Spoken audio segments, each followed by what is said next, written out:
Welcome back to The Manual, the podcast where we talk about the stuff most men's podcasts are too afraid to touch. Today's episode is going to be wild, raw, and real. Buckle up. What's going on, everybody? Welcome back to The Manual podcast. I'm Joe. He's Nick. What up? And we're getting back to it after a little week off. So there's a week between in this series, but we are not quitting on this series. We're going to continue to push forward with the next segment of the Nice Guys series. Nick, I'm curious. I think it's a good point because we've been doing this for a couple weeks and we've just been running through different aspects of the Nice Guy. Why are we talking about this? What's the reason you think that this is so pervasive enough in the world, in the masculine world, in the hearts of men, in the lives of men, that, you know, in our first series we've ever done, that we would end up here and be talking about this? Well, I see it in myself a lot. I see it in a lot of the guys we coach. I mean, even this morning, I get a message from a guy, and he's talking, and so much of the nice guy comes out in relationships. That's like where he comes out. He's exposed in relationships, and especially with the woman, with women in general. Could be coworkers, could be your supervisor, could be somebody you're trying to just like please, and certainly your girlfriend or your wife. But he's talking about he's struggling. She's kind of going through some stuff, and then he says she feels withdrawn and emotionally closed off right now. And I think the, quote, nice guy tendency is to try to fix that or feel responsible for it, to try to gain her approval that things are okay. But she's walled off right now, so it's time to lean into taking care of myself. And it's interesting. I think even that last line, it's time to lean into taking care of myself. I think this is especially, and we've at least alluded to this or briefly commented on it, it's so pervasive in the church because there's, on paper, the actions of the nice guy look virtuous. It's others focused, sacrificing my own needs and desires, but it's on the altar of, well, it's fear, it's insecurity, it's not really knowing who I am, and it's a lot of codependency and enmeshment that we talked about. So I think it's pervasive in a lot of guys, just the historical reality played out through fatherlessness, but especially in the church, because I think the nice guy is celebrated and he's approved of and he's put on a pedestal, at least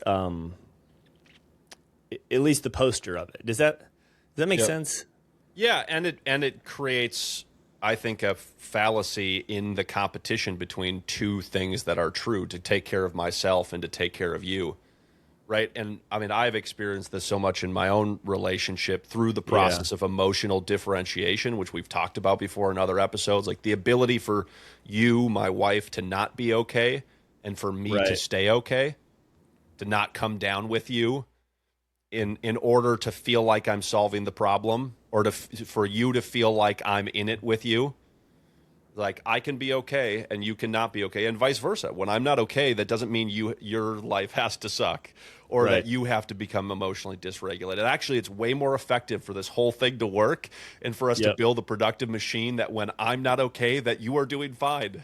And I actually could use that from you, and vice versa, right? And so I think the idea of like serving others can be really mixed up in the lack of clarity and understanding of what that actually looks like. Yeah. And it doesn't look like being, you know, you could hear that term differentiation as being cold or distance or being unwilling.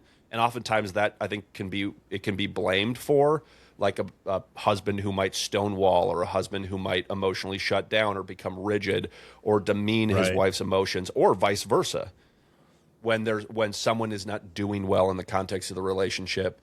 But that it is kind of an emotional openness to see another and to remain emotionally regulated in the midst of the friction of that difficult emotion that your spouse or the other is carrying. And so when you say differentiation, you mean to differentiate my emotions from your emotions? Right. It's like the opposite of enmeshment. Right. Okay. Right. Yeah. And Yeah. and going to the, I think it's time to lean into caring for myself. It's again, this is the boundaries play a role here. There's so much in that, but they're not at competing odds. Yeah, Like that's really leaning good. into caring for myself is so that I can care for you well. Right. Right. Right.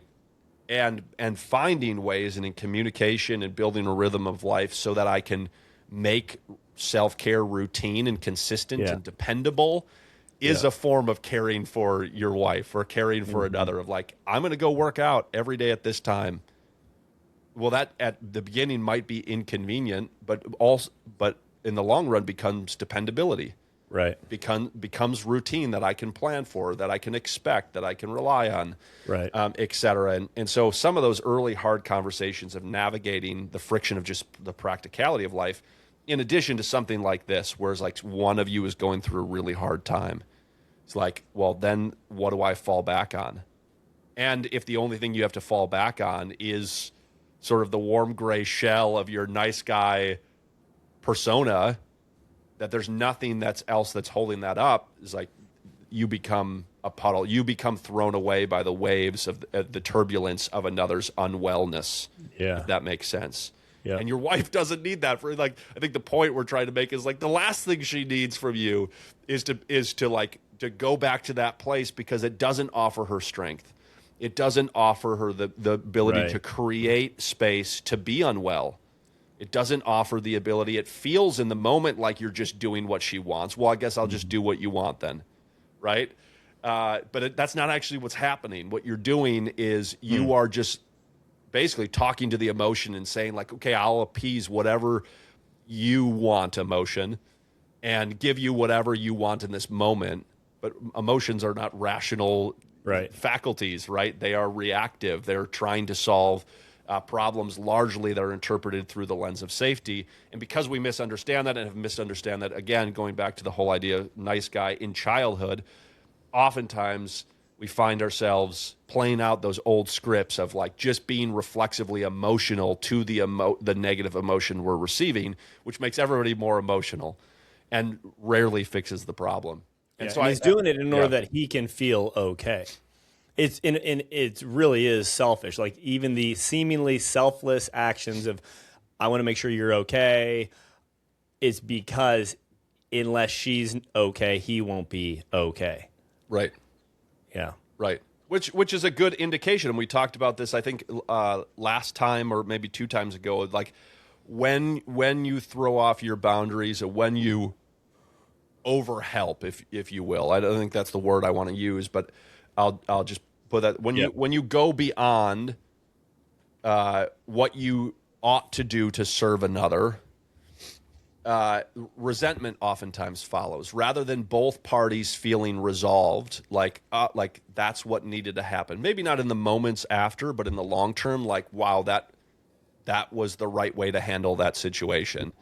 Usually it leaves the nice guy feeling deeply resented, and oftentimes that place of unmet stuff, unmet need, unmet being seen, ultimately unmet being cared for by himself, ends up coming out in more dramatic, unhelpful ways in other domains or areas of his life as he tries to fill that, beginning with what he thought he was doing to try to appease the intense negative emotion that put him there in the first place. So, yeah. I mean, why we're talking about this fundamentally, I think, is because we find ourselves in a culture, like you said, that rewards the nice guy, that rewards, that has built systems up for empathy and compassion and like, be nice. That's the ultimate goal, to be the good. highest virtue. Right, has to become with some kind of like can reinforce not being decisive, like we're talking about today. Right. Oftentimes, like, well, tell the truth, but not if it's going to hurt someone else. Right. Be brave, but not if that bravery might risk something. Right. And especially not if it'll risk people's feelings and emotions. Yeah. Right? And just like we're going to talk about today, be decisive, but don't be so decisive that it has the possibility of infringing on another person's perceived freedom. Yeah, that's so good. Right? Yeah. Well, that all of a sudden you're painted into quite a corner. It's like, don't be brave, but only so far as it doesn't risk. Be honest, but only as honest as it doesn't hurt another's feelings. Be decisive, but only as decisive as you won't possibly infringe on others' freedom, like I just said. And well, now you're there's not a lot of territory to box in. You're sitting in the corner for the whole match, right? You're taken out of the game. You're taken out of the fight. And I think guys are desperately longing for permission and the freedom to be able to make mistakes in the arena of pushing the boundaries beyond what they feel like they're hemmed in by. And oftentimes, I mean, gets guys to do things that are crazy, like outside of their own values and boundaries, that they find themselves acting out in ways that they never imagined they would. And it really comes back to this, that being hemmed in from a societal standpoint, from a family of origin standpoint, and then a personal choice standpoint. You know, you don't know what you don't know, but you also now have to choose. And so this is an invitation to be able to choose that new frontier that might feel unknown, scary, and socially unacceptable, but giving you a vision for what does it actually look like to do that. And not just do that in the sense of like, well, then we'll dismantle this institution, like the hierarchy, like, no, so that you can serve your family well. Right. So that you can carry the burdens and the responsibility for the weight of the life that God wants you to have, and to do it well, and to experience the flourishing rather than just the increasing pressure cooker of that environment, right? To not be crushed by it, but to be unleashed into life by it. And that's what hangs in the balance, right? Not so that we can rise up against the patriarchy or like against this oppressive machine, like no, and like take back our rightful, no, so that you can serve and be served in it, that you can love and be loved in it.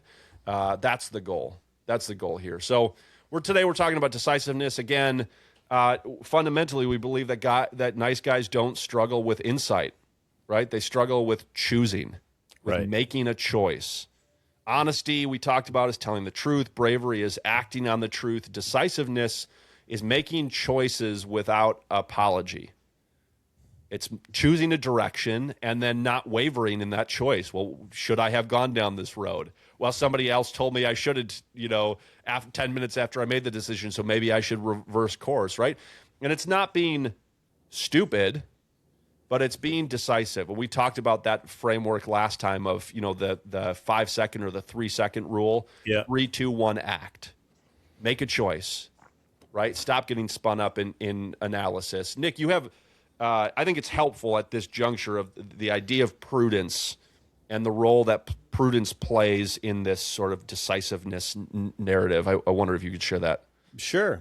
Yeah, no, I just love what you're saying, because I think so many of us nice guys, and again, I'm a recovering nice guy with you guys out there, we get into this analysis paralysis. Just to double down on what you said, that nice guys don't struggle with insight, with awareness. Oftentimes they're hyper aware, especially of others' emotions and what other people thinking.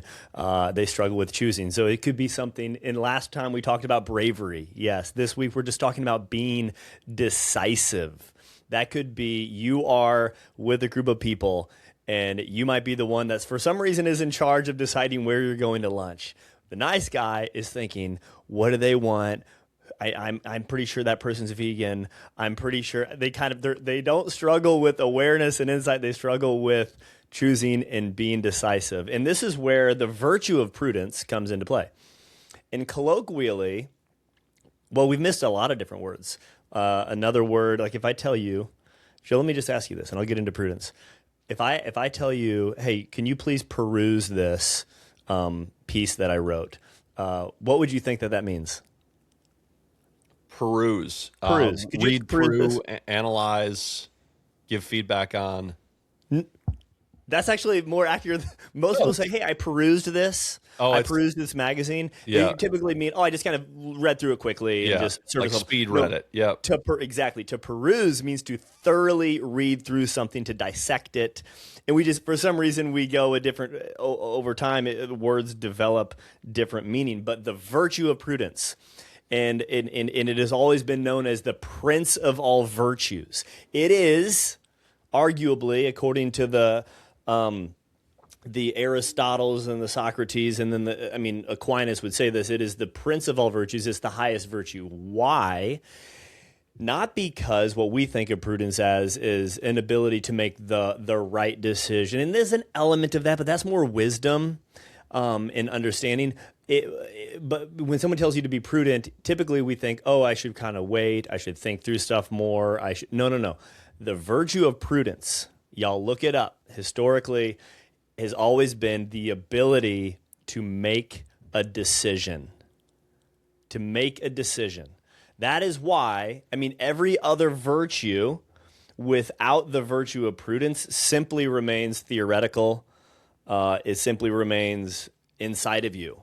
But the virtue of prudence brings every other virtue to the light, and it makes it real. It makes it concrete, and it gets us out of that wishy-washy maybe state, and it gets us into, and we're going to talk about this just decisive either hell yes or hell no, and we feel the difference. I can't believe I'm going to quote Luther right here, but he says something, and I actually, first of all, y'all, we can't throw away everything Luther did. This is a shout out to my Protestant brothers. This is, you read some of the 95 Theses, like, he was probably onto some stuff here. But he says something to the effect of like sin hard, sin intentionally, and then recalibrate. Like, rather than just kind of like falling into these like, I'm kind of just be bold, be direct. Like the Lord can work with that, with the man who makes a decision and he moves. Because if he gets a hold of that guy, he gets a hold of a Saul who's going after, I'm going to go take these Christians. I got authority to take these Christians out, and we're going to drag them out. If he gets a hold of a man like that versus a guy who's just trying to people please, that same guy is going to come under, the allegiance of Jesus. He's going to go, no, I want somebody that is bold, that is moving in a direction. And this is why, you get people that are like hard. You're either hot or you're cold. He'd prefer you to be hot or cold. Those are very opposite ends of the spectrum. I wish that you were, he says in Revelations, either on this end of the spectrum, like you're running far away from me, or you're running directly with me and towards me. But if you're in the middle, I'm going to spew you out. Yep. And so to tie it back together, the virtue of prudence is not this virtue of like, hey, just kind of think through stuff more, but to be decisive. And it's not even around moral stuff. It's just, it could be small actions to be decisive. And when we do make those decisions, we feel more human, more integrated. I think Goethe, this guy says, be bold and mighty forces will come to your aid, and just adjust along the way. Yep. What has being indecisive cost you in your life as a nice guy, as you reflect on your own story and experience? And then the second follow-up question to that, which I can ask now, I'll ask now, or I can re-ask later after you answer the first, is what is it required of you to develop the skill of decisiveness as you become aware of the proclivity for indecisiveness and then done the intentional work to become more decisive? Because that what you just presented is like, I want to run through a brick wall. Super attractive from a vision standpoint, but then we get into real life, and it's like a lot of these decisions are small decisions, or they're just like they're our reflexive nature. And so we can find ourselves like telling the truth. Like if you told me, hey, like tell the truth today, I'd be like, yep, sign me up. I'll tell the truth today. And all of a sudden I get to 5 and it's like, I like kind of told the truth today, Right. Like I think I didn't plainly communicate the way that things actually are. And I do that for a week, for 3 weeks, for a month, for a year, for 2 years. And all of a sudden people are confused and they don't know what's true and not true. And they're starting to ask for clarification. And like now things are getting messier. Right. And so it's like, I think the question is like the vision is amazing. And for most of us, we we believe in the stuff, right? Right. Like, hey, money won't make you happy. Yeah, money won't make me happy. Okay, well, like, look at your behavior. Look at your schedule this week. Do you live like money won't make you happy? That's really good, Joe. Or are you living like you need money to be happy, right? Yeah. And again, like anything, there's a practical reality to it, and there is truth. Like, this is a way I'm spending the vast majority of my time towards this specific end. And I'm not even consciously aware. I'm like people that go to college for 4 years. Like when I was in college, I wasn't consciously aware that the vast, vast majority of my time was really devoted to getting to the point that I could make more money than if I didn't go to college. Like, that's why I was there. Right. Right? Not because I had a vision and mission and a really clear understanding of like, I am making this decision because I'm aiming for here. And so a lot of us find ourselves later in life in our late 20s and early 30s, like doing this recalibration. Like, I was not living decisively. I was not trained to live decisively. And now I have to sort of recuperate that and start figuring out what does decisive living look like. So I'm just curious from your vantage point, because this is a big part of your story, what does that look like? How did you become aware of it? And then what behavior and changes did you have to make to be able to start becoming more decisive? Yeah, I think the question, as you asked it the first time, was like, what does that cost me? And I think, well, what comes to mind is, and I'll share an example. I think it's cost others, equally, if not as much or more than it cost me. I mean, an example, Joe, and this, you might remember this. I've always, I mean, the story of my life has been abdicating responsibility for fear. And a lot of it's fear of making decisions, fear of making a wrong decision, a lot of just in general fear. And I've been put in leadership roles growing up, and I always figured out a way to get out of those leadership roles. And I think a lot at the heart of it, it's a lot of this nice guy, and not wanting to ruffle feathers, and to be a leader, you got to be okay with people not liking you and not liking decisions. And I never have liked that. And this came out was at I think it was your first or second year serving on staff with the ministry with St. Paul's Outreach, and I because I didn't like making decisions. I didn't like hearing everybody's thoughts and like, hey, this is the direction we're going. I kind of cast it in like, oh, I hate leading meetings. I'm not a meeting leader guy. And I said all these other things, but really it was this fear. It was this indecisiveness. It was this, I really relate a lot to Lieutenant Dyke from, I know we mentioned him before we press record. I don't think we mentioned him here yet after we press record, have we? Nope. From Easy Company, and I think it was the first episode of Band of Brothers. Basically, he just freezes in combat. He stays in his foxhole, and he struggles to give clear direction to Easy Company during the Battle of the Bulge. And his hesitation and his inability to really be decisive are highlighted when he's relieved of his command by Spears. And what it's cost me is opportunities for growth and leadership, and greater responsibility. And what it's cost others, and I remember you actually approached me. You were very not okay with me not being the leader. I'm being a little general and vague with these details, but you're like, Nick, why aren't you leading these meetings? You looked to me back then as your leader of the team.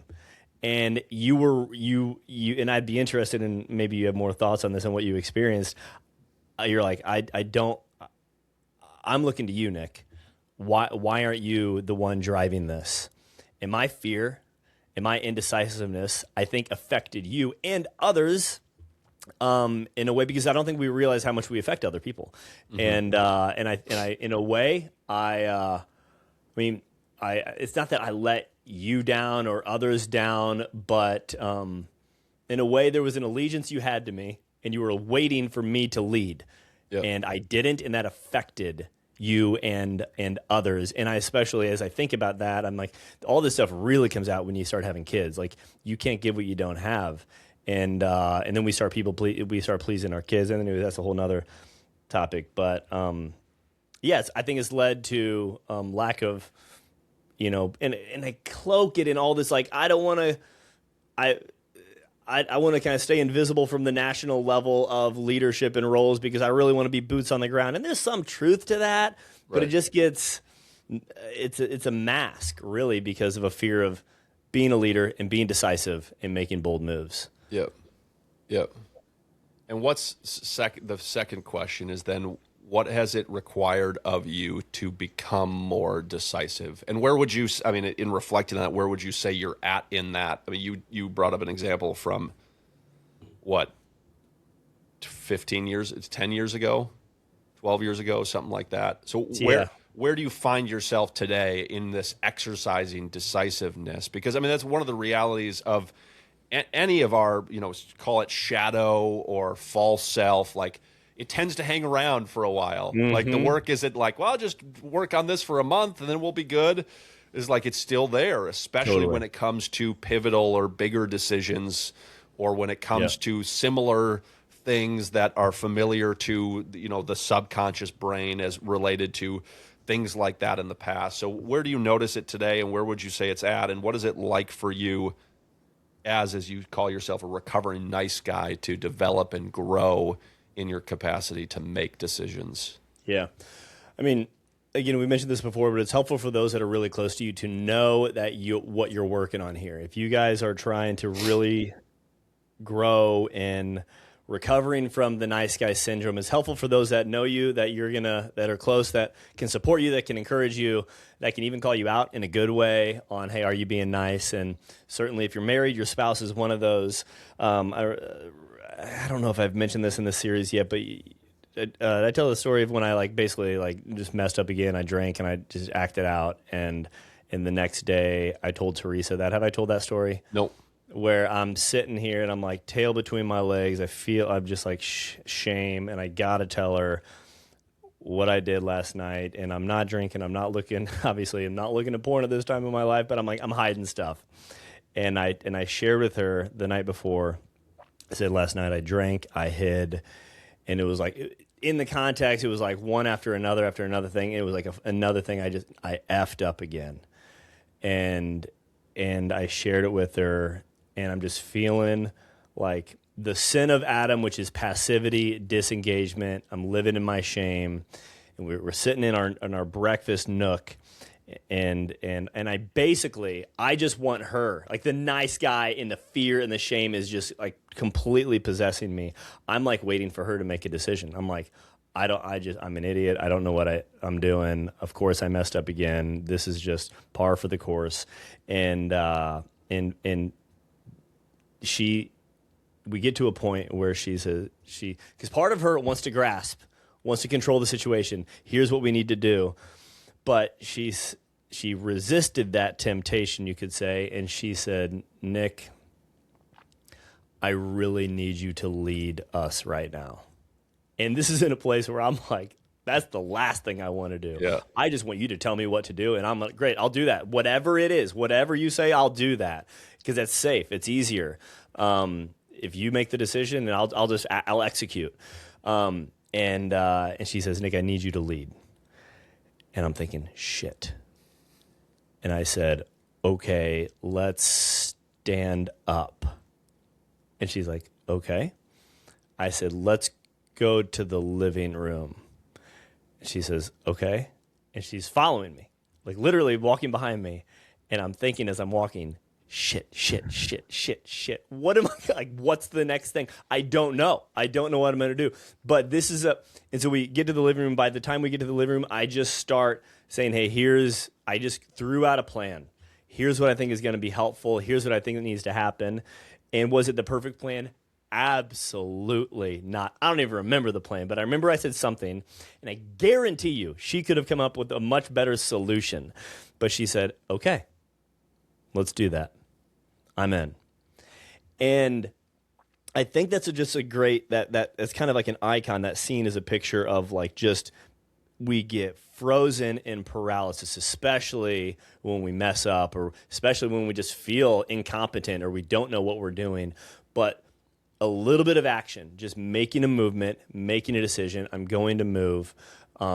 Really begets more it begets momentum, and we start making decisions. And so, I mean, I feel it. I feel it consistently. I feel it. I would say I feel it daily. There's always moments where my amygdala, to mention the amygdala again, because it's such a big deal. Our amygdala is responsible for keeping us safe, constantly surveying our environment, and it's been trained for years. And the amygdala doesn't learn, it doesn't understand language, right? What does that mean? It means you can't reason with it.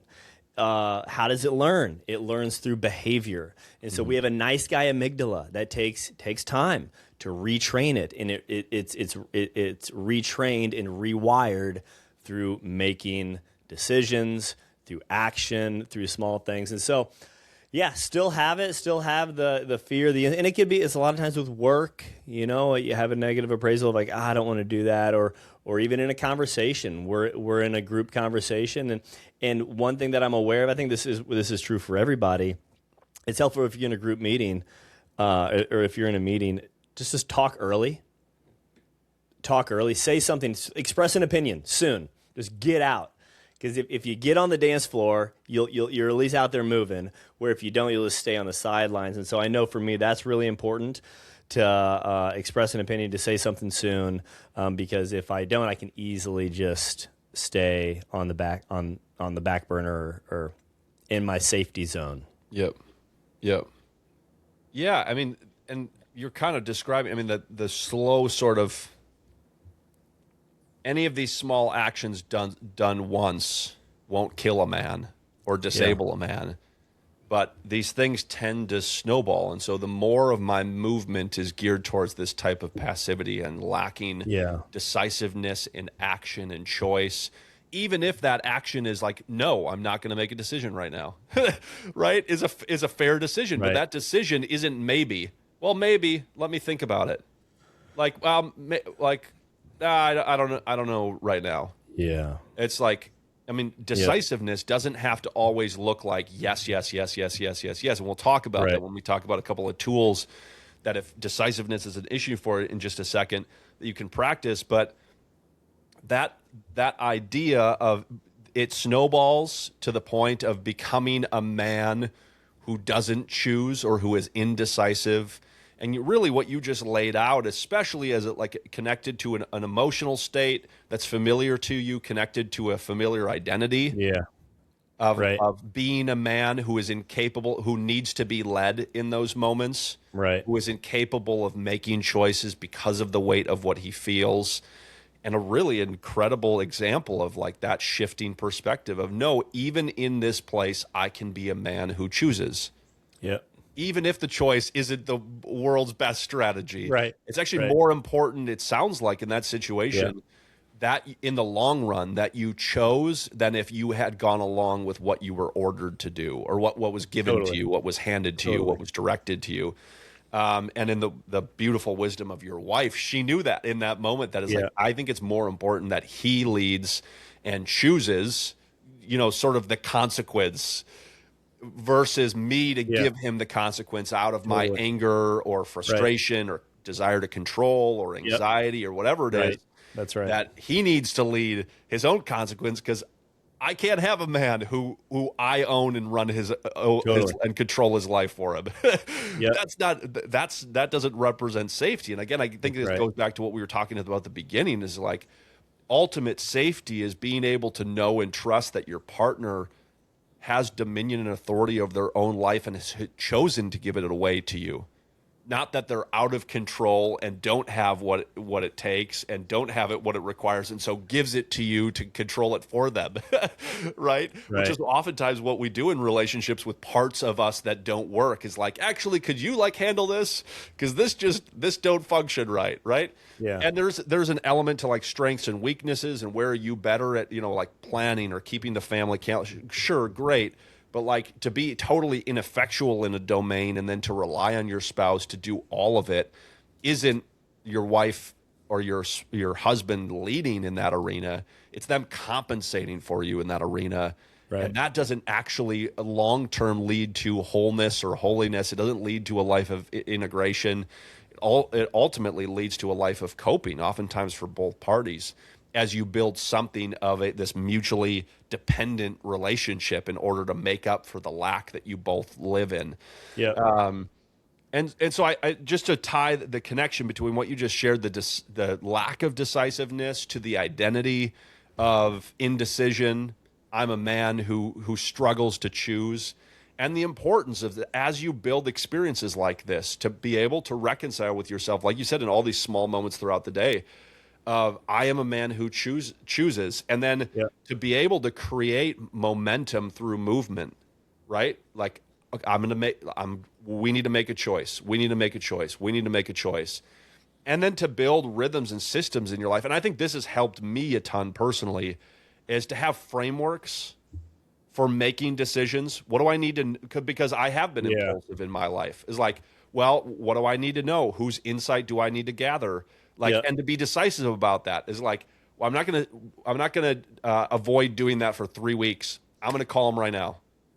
Hey, this is what I'm looking at. This is what I need to do. I need you to know this stage of the process right now. We're not making a decision today. I just need you to know where we're at. I just did that to you yesterday with new information I got. I was like, hey, this probably isn't a decision that gets Yep. made for another month, 2 months, maybe longer. I just need Yep. you to know that this just happened. Right. And my reflexive me would have just held that in, of like, I don't want to bring Nick into this until I have totally thought out plan, because I don't want him to think X, Y, and Z. And that feels too much of a risk. And I don't want him to think that I'm selfish or going behind. Like, was like, well, then just tell it. Like, Right. you just need to know what I need to know, because you're in this with me at this level of the business, and you need to know this information. We Yep. don't need to do it, and it's tabled. Any Right. response? No. Boom. Good. Perfect. Tabled. Right. And for me, it's been lack of communication, largely grounded in that sense of like controlling truth, or like controlling information to be able to try to stay safe. It's like, if what you don't know can't hurt you, kind of an idea. Well, if I just Right. don't let you know, then you can't be hurt by what I know that I think might hurt you. Right. Rather than That's being good. like, hey, I just need you to know this, and we need to be on the same page about this, so that we can make the best choice for the team, for each other going forward. And so again, two practical tools here. I think the first is to have kind of a proclivity to hell yes or it's a no. So the first tool is hell yes or hell no, right? If it's not a hell yes, then it's a no, which allows you to circumvent lukewarm commitments like, yeah, sure, I can do that, which doesn't build trust, because you end up either going back on that commitment or begrudgingly going through with it just because you half-heartedly said yes to it. Guilt-based yeses. I'm saying yes because I feel like you want me to say yes. Yeah. That's you and I think could talk a while for that one. It's like, and the freedom it gives to be like, actually, I don't think I agree. Actually, I don't think I want to go down that road. Like, there's both tension there, but also like tremendous opportunity there. I mean, I'm thinking particularly in marriage as well as like the business relationship context. Like, a lot of important decisions are made in circumventing guilt-based yeses and just being honest. And I think that's super important. And then the half-hearted involvement. Like, I think of like the church fundraiser, or like pancake breakfast. Like, somebody asks your family to help out with it, and it's like, not our mission, not our arena, but like, we probably should. It's like, Right. some I think there is the possibility that in some cases you should commit to doing things that your family isn't called to, or that you aren't perfectly positioned to, that you should be willing to serve, to help and support others, but doing it out of that place of like the half-hearted commitment, like, I guess we should. It's like, no, if we're going to do this, we're going to flip and do it. Yep. Right? We are bringing the house down. We're going to make more pancakes than anybody else is going to. We're going to meet more people than anybody else. Like, let's be all in it, right? not this half-hearted involvement, because you don't serve anybody. You're just a Right.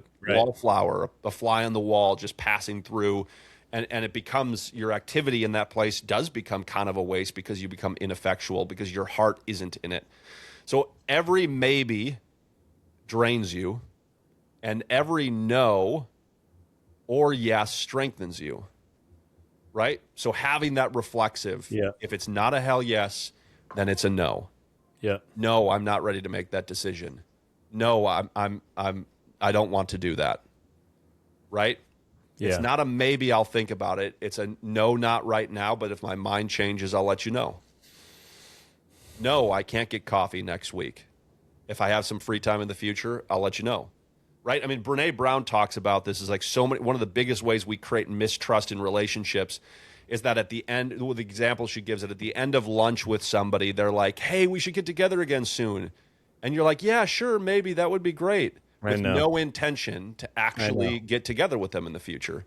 Yeah. And she proposes that, scientifically speaking, research, looking at the research, that statement of yeah, sure, maybe, which is geared towards not hurting their feelings or feeling like you don't actually care about them enough to Yep. get lunch again with them, actually creates distrust because you left it in the arena of vagueness or even openness to it, that then you are trying to negotiate out of in the future, right? And so you go along with them as sort of an unwilling participant, or that you reject them in the future when you're asked to choose.